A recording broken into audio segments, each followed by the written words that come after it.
네, 안녕하십니까. 정천후 사원입니다. 네, 오늘은 원룸 중개에 대해서 한번 이야기를 해보도록 하겠습니다. 원룸의 전반적인 내용을 다 한번 제가 아는 대로 알려드릴 테니까 원룸 중개 하시는 분들 아니면 원룸 중개를 해보려고 하시는 분들은 참고하셔가지고 잘 해보시기 바랍니다. 어려운 시장이니까. 자, 그러면은 원룸 중개 잘하는 법에 대해서 한번 이야기를 해드리도록 할게요. 일단은 뭐 원룸이 가장 만만하니까 원룸 중개를 많이 합니다. 그 다음에 이제 뭐 주택도 있고 상가시장, 건물시장, 토지시장 있습니다. 오늘은 요 원룸 시장에 대해서 말씀드릴게요.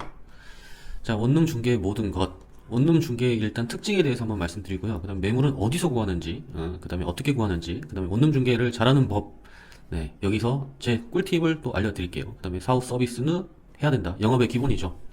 이런 순서대로 한번 가보도록 하겠습니다. 짤막짤막하고 빠르게 중요한 것만 탁탁탁 짚어서 갈게요. 자, 원룸 중개의 특징. 원룸 중개 특징이 어떤 게 있을까요? 자, 첫 번째, 뭐 몇 가지가 있겠죠. 첫 번째는, 일단 초보자가 하기에 가장 적합해서, 뭐 많은 분들이 아마 원룸부터 해라 그런 말을 많이 들어봤을 겁니다. 예. 뭐 반은 맞고 반은 틀린 말이긴 한데, 저는 일단은 이 부동산 중개업에 대한 개념 자체가 없다면은 원룸 중개를 한번 해보는 것도 나쁘진 않은 것 같습니다. 왜냐면은 다양한 부동산이 있지만 요즘 뭐 경기도 어렵고 그래서 손님을 좀 마주하고, 손님을 뭐 밀고 당기고 안내하고 이런 일련의 과정들을 좀 많이 겪어야지 다른 분야를 가더라도 좀 그런 것들이 능숙하게 되는데, 요즘 워낙에 거래가 없다 보니까 손님 만나기가 힘들단 말이에요. 그렇다 보니까 손님을 대동해서 말할 그게 많이 없어요. 그러다 보니까 원룸 중개를 나이가 젊다면 한번 해보는 것도 괜찮을 것 같습니다. 그래도 가장 수요가 많은 곳이라 원룸 중개를 통해서 사람을 상대하는 법이라든지 아니면 전화 받는 법 아니면 안내하는 법, 그 다음에 계약하는 법, 뭐 그런 것들을 빨리빨리 여러 번 겪을 수 있다는 게 원룸 중개의 특징입니다. 그리고 이제 다양한 사람들이 원룸 중개가 너무 쉽다라고만 이야기를 하시는데, 원룸 중개가 생각보다 일이 굉장히 많고 일이 다 힘듭니다. 예. 저는 원룸 중개부터 시작을 했고요. 뭐 대학가 쪽에서 시작하진 않았습니다만은 그래도 원룸을 많이 좀 취급을 했습니다. 자, 일단 초보자면 원룸 중개 한번 시도해 보시라. 짧게라도 시도해 보는 게 좋고, 그다음에 나이가 젊으면 원룸 중개 한번 해보는 것도 나쁘지 않습니다. 예. 여기서 많은 경험을 할 수 있어요. 예.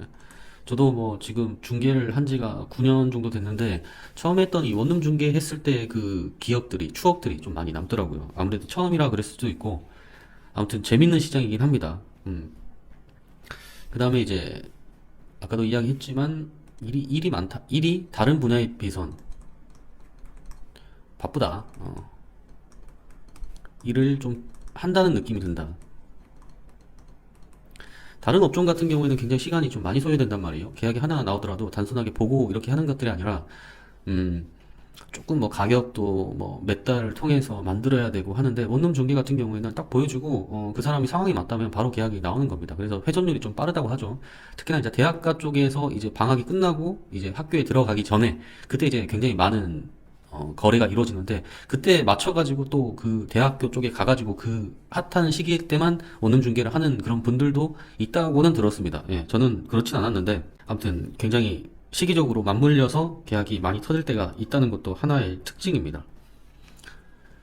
자, 뭐 대충 원룸 중개는 뭐 이 정도로 보면 될 것 같습니다. 그다음에 이제 매물은 어디서 구하냐? 매물을 뭐 이거 은근히 모르시는 분들 많더라고요. 일단은 원룸 같은 거는 매물 작업을 안 합니다. 네, 매물 작업을 안 해요. 일단은 지역마다 다르겠지만, 지역마다 조금은 다르겠지만, 매물 작업을 안 합니다. 매물 작업을 안 하고 어떻게 매물 광고를 하고 매물을 따느냐? 원룸을 제공해주는 사이트가 있습니다. 그 사이트가 제가 했던 지역에서는 온하우스라는 곳이고 있고, 그 다음에 그 아래 좀 후발 업체로 들어온 게 공실박스가 있습니다. 공실박스. 그다음에 뭐 서울은 공실클럽? 네. 각 지역마다 이게 있거든요. 근데 예전에는 저희 지역밖에 안 했었는데, 이제 이런 것들이 이제 다른 지역으로 점차 이렇게 좀 사업을 늘리더라고요. 그래서 자기 지역에 해당하는지 안 하는지를 보면 됩니다. 그러니까 중요한 것은, 예를 들어서 내가 원투룸을 하러 취업을 했는데 이런 사이트에 가입이 안 돼 있고 원투룸을 한다고 하면은, 이거는 경쟁력에서도 밀릴 뿐더러 쉽게 원룸을 구할 수 있는 이런 사이트들이 있는데, 원룸을 직접 내가 발로 뛰어서 구한다? 그건 진짜 힘든 일이에요. 아까 제가 이제 부공배 사이트를 뭐 심심할 때마다 한 번씩 들어가긴 하는데 거기서 이제 원투룸 매물을 어떻게 구하냐고 하니까 댓글이 한 7개 정도 달렸는데 뭐 전부 다 전단지 뭐 붙이고 전화하고 뭐 찾아가고 이렇게 한다고 하더라고요. 그런 사람들은 원투룸을 해본 적이 없다는 거지. 그 6명, 7명이 댓글을 달아줬는데 제대로 된 댓글이 하나도 없어요. 다 이거 보고 합니다, 여러분. 그러니까 여러분들이 만약 취업을 한다, 그러면 이런 거 가입되어 있는지 여쭤보고 들어가야 됩니다. 아니면은 내가 발로 뛰어야 되는데 발로 뛰는 영업은 원룸에서는 하지 않아요. 예, 다 이거 보고 합니다. 다 원하우스, 공실박스, 공실클럽 이런 거 보고 하고, 다만 이제 이런 업체가 뭐냐? 이런 업체들은 이제 돈을 받고 하는 거예요. 돈을 받고. 그러니까 이런 업체가 있죠. 그러면은 예를 들어서 임대인이 있다. 그러면 임대인이 원래 기존에는 임대인이 뭐 부동산에 연락하고 이렇게 했단 말이에요. 근데 이 업체에다가 임대인이 우리 공실 나왔다라고 이야기를 하는 거예요. 그러면 이 업체가 이 리스트를 올려줍니다. 그러면 우리 부동산 같은 경우에는 이걸 보고 광고를 하는 거예요. 네, 그러니까 여기 가면은 임대인이 내놓은 많은 매물들이 있다. 그래서 그거 보고 광고하고 계약시키면 된다. 그렇게 됩니다. 그러면 이 업체들은 이런 사람들한테 매물을 접수받고 저희 부동산은 이 업체에 돈을 주고 이용을 하게 됩니다. 예전에 오나우스가 굉장히 좋았는데 이때가 금액대별로 달라요.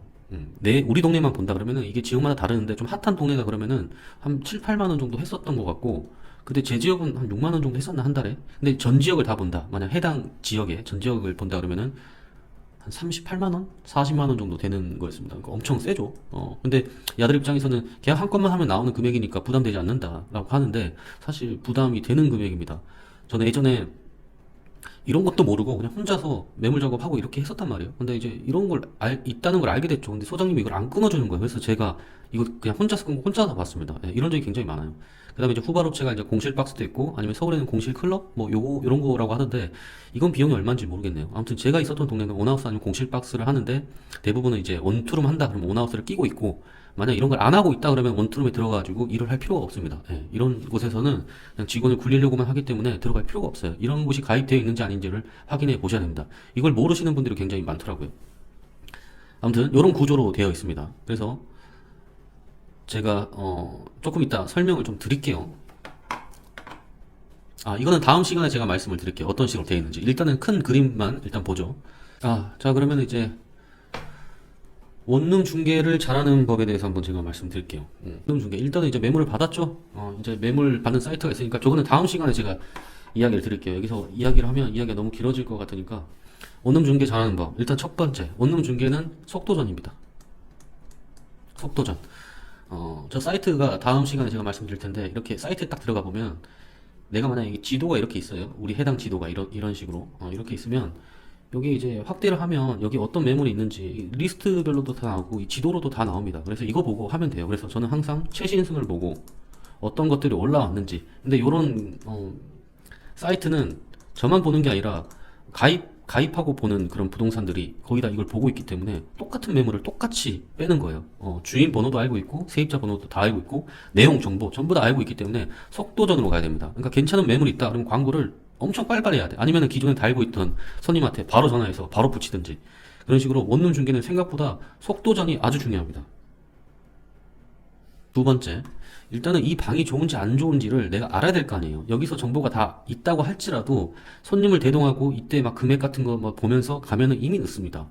예, 요거는 사실 실력이 아니에요. 그래서 손님을 대동하기 전에 처음에는 말입니다. 처음에는 여기 있는 내가 다루고 있는 범위의 부동산들, 나와 있는 매물들을 전부 다 다녀보세요. 전부 다. 처음에는. 이쪽 방도 들어가 보고, 저쪽 방도 들어가 보고, 이걸 또 프린트 할 수 있거든요. 다 가보는 겁니다. 전부 다. 그러면은 어떤 방이 좋은지 딱 알아요. 이게 제가 하다 보니까 어떻게 되냐면, 여기 이제 연식 같은 것도 나오거든요. 그래서 조금 오래됐다. 그러면 제가 예전에 했을 때는 무슨 하이츠.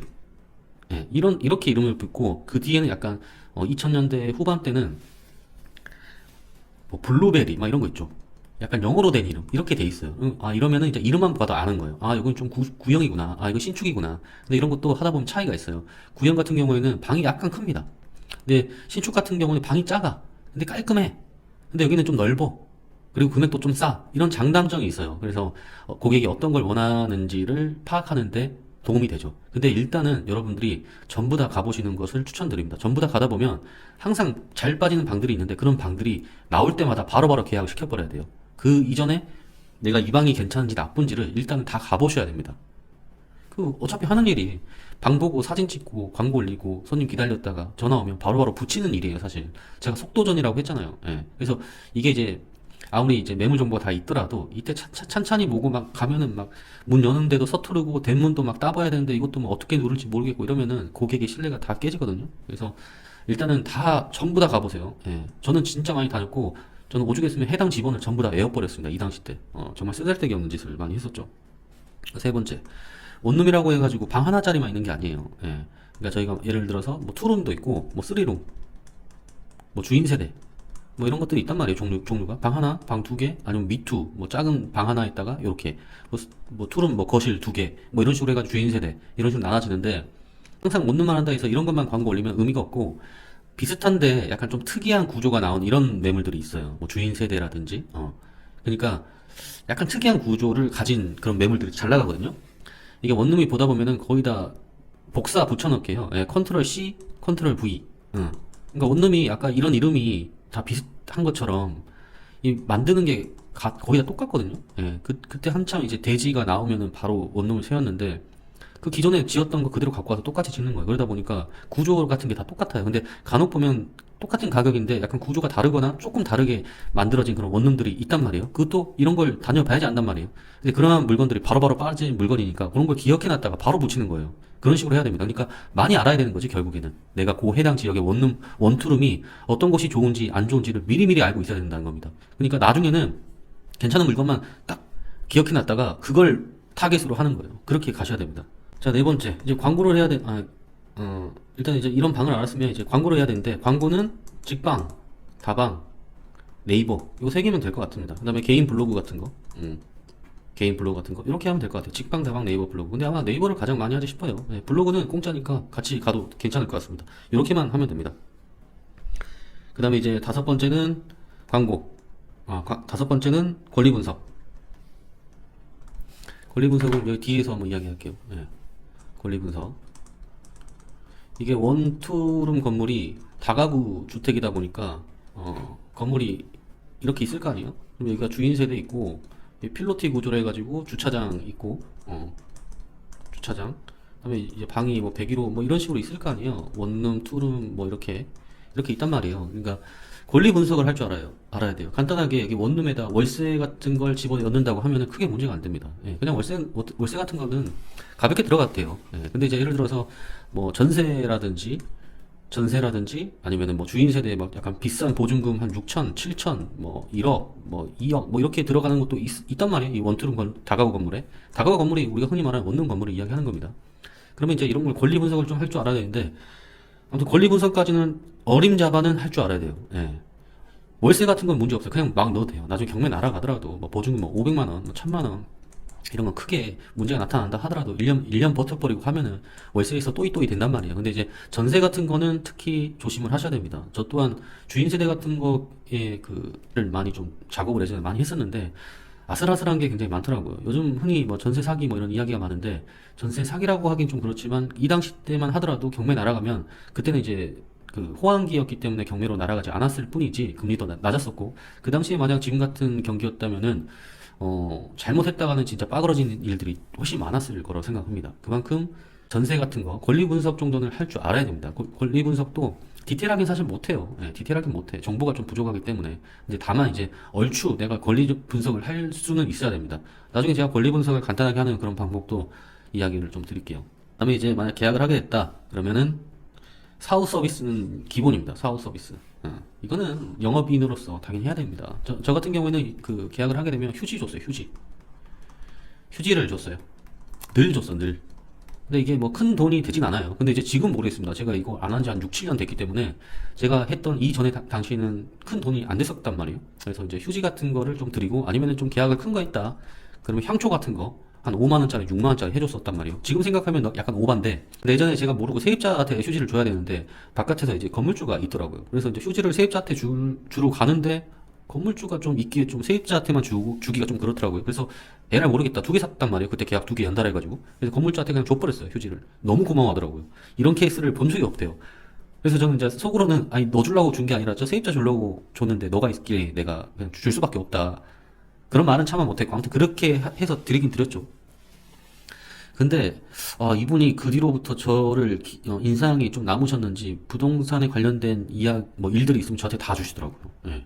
그러니까 항상 세입자만 생각하지 마시고 건물주한테도 좀 잘 하시면 좋은 건덕지들이 좀 많이 떨어진다. 항상 세입자만 생각하는 게 아니라 건물주도 똑같은 손님이다, 고객이다 라고 생각을 하셔야 됩니다. 자, 일단은 뭐 큰 그림은 그렇습니다. 다시 한번 정리 한번 해볼까요? 자, 원룸 중개 모든 거. 원룸 중개 특징, 아까 말씀드렸죠. 초보자가 좀 하긴 좋고, 일거리가 좀 많기 때문에 손님을 대동할 게 좀 많다. 그럼 매물은 어디서 구하냐? 매물은 아까 제가 사이트에서 구한다. 근데 이런 사이트를 운영하고 있지 않은 그런 부동산에서는 원투룸을 일할 필요가 없다. 그럼 어디서 하느냐? 아까 공실박스, 원하우스, 뭐 공실클럽 이런 곳이 있다고 했죠. 이거 모르는 사람 많아요, 생각보다. 근데 비용이 좀 만만치 않기 때문에, 혼자 하기 좀 부담이 되는데, 만약 사무실에 이게 있다면은, 뭐 당연히 거기서 뭐 해도 된다. 그런 이야기를 해서 그런 거 체크해야 된다. 원룸 중개 잘하는 법, 아까 제가 여러 가지 말씀드렸죠. 그 다음에 영업은 마무리가 중요하다, 마무리가. 근데 마무리가 항상 세입자만 생각하는 게 아니라 건물 주인도, 집주인도, 둘 다 내 편이다, 내 고객이다. 라는 것을 좀 체크를 하시면 됩니다. 이게 원룸 중개의 전부예요. 그 다음에 그거 하나 빠뜨렸다. 안내할 때. 안내할 때는 요거는 다음 시간에 하도록 하겠습니다. 너무 길어진다. 루즈하니까 다음 시간에 제가 그 사이트랑 그다음에 좀 나머지 할 얘기가 있으니까 그걸 마저 하도록 하겠습니다.